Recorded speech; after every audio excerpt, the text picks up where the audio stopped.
opäť v starom známom, ale ne až takom známom, prišli noví chalani, nové tváre. Fajn kusí, jsem se seznámil v kabině a na ledě vypadají dobře. Dobře jim to prostě se všechno. Já myslím, že to bude dobrý. Bolí to? Bolí, no, jako bolí nohy už potom ke konci, jako už, protože je zase jako nemám úplně tak silný, ale to se podá během pár tréninků, jako to bude v pohodě. A zítra to asi bude krušný ráno, doufám, že vstanu postaven. Jinak jako teď je to dobrý, ale tohle to bude taky dobrý. O tebe sa veľa hovorilo na konci sezóny, po konci sezóny a aj potom, keď ste sa vlastne dohodli, takže možno skús niečo z toho povedať celé. No, jak už jsem říkal vedle, tak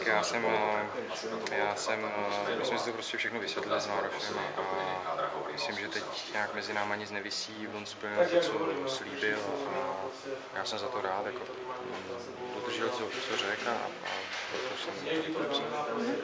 A napriek tým problémom nechceli ste ísť niekde inde?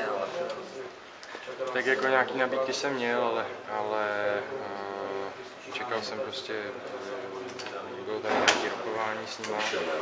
No, nakonec to dopadlo, já jsem rád, že se tady líbí, kousek z Prahy, je to tady, já jsem tady jak doma. Rodina taky. Ciele sa nezmenili, v Lani sa to nepodarilo, teraz sa tu, možno, že s príchodom tých nových tváří ešte viac bude to väčšie očakávanie.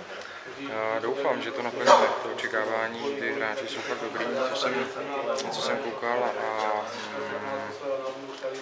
tam bude záležet na spoustě věcech. Já doufám, že chytnem začátek soutěže a že ten tým chytne nějakého optimistického ducha a budeme vyhrávat.